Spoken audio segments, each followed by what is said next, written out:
चलिए दोस्तों, आज की इस वीडियो में हम लोग माँ कहानी को पढ़ने वाले हैं। लेकिन इस कहानी को स्टार्ट करने से पहले हम लोग लेखक परिचय के बारे में जान लेते हैं, क्योंकि आपके एग्ज़ाम में सबसे ज़्यादा ऑब्जेक्टिव क्वेश्चन लेखक परिचय से ही पूछे जाते हैं। तो माँ कहानी के लेखक ईश्वर पेटलीकर जी हैं। ईश्वर पेटलीकर गुजराती के लोकप्रिय कथाकार हैं। इनकी प्रसिद्ध कहानी खून की सगाई है और काला पानी इनका लोकप्रिय उपन्यास है। यह कहानी संग्रह माँ से संभार लिया गया है, जिसका हिंदी में अनुवाद गोपाल दास नागर द्वारा किया गया है। तो यही था लेखक परिचय।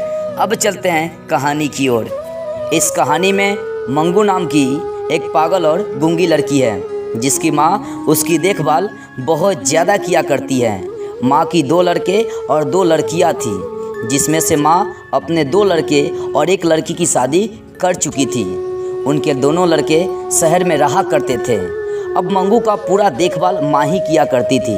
मंगू को पेशाब कराना, उसके गीले बिछावन को बदलना, यानी मंगू का पूरा देखभाल, उसका ख्याल माँ ही किया करती थी।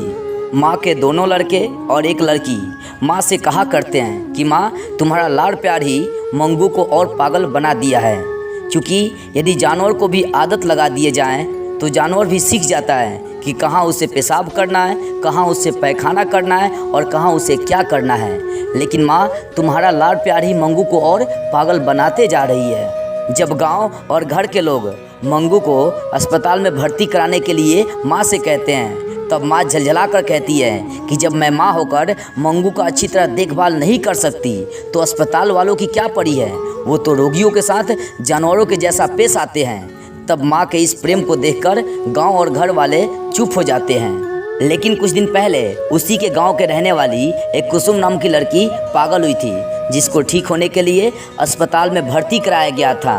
जब वो अस्पताल से ठीक होकर आती है, तब गांव के लोग और माँ जी देखने के लिए उभर पड़ते हैं। जब कुसुम को ठीक ठाक लोग देखते हैं, तब लोग कहते हैं कि माँ जी, आप भी मंगू को अस्पताल में भर्ती करा दो, शायद मंगू भी ठीक हो जाए। तब माँ कुसुम को बुलाकर डॉक्टरों के बारे में पूछताछ करती है कि वहाँ के डॉक्टर कैसे हैं, वो रोगियों के साथ कैसे पेश आते हैं। तब कुसुम कहती है कि वहाँ के डॉक्टर बहुत अच्छे हैं, वो रोगियों को अपने बेटे, भाई, बहन, दोस्त के समान मानते हैं। अब माँ का अस्पताल और डॉक्टर के प्रति जो गांठ बंधा रहता है, अब वो कुसुम के द्वारा खुल जाती है। माँ अब ये सोचने लगती है कि शायद मंगू को अस्पताल में भर्ती कराया जाए तो शायद वो ठीक हो जाए। यही सोचकर माँ अपने सबसे बड़े लड़के को लेटर लिखकर भेजती है, आने के लिए कहती है। बेटे को जैसे ही लेटर मिलता है कि बेटे फ़ौरन चला आता है। बेटे को जल्दी में आते हुए देख माँ समझ जाती है कि शायद मेरा बेटा भी मंगू को मुझसे अलग करना चाहता है। जब माँ और उसका बड़ा लड़का मंगू को अस्पताल में भर्ती कराने के लिए अस्पताल पहुँचते हैं, तब माँ वहाँ के कर्मचारी, डॉक्टर और नर्स को बहुत प्यार से समझाती है और कहती है कि मेरा मंगू बहुत भोली है, उसको पेशाब पैखाना स्वयं कराना पड़ता है, उसके गीले बिछावन को स्वयं बदलनी पड़ती है।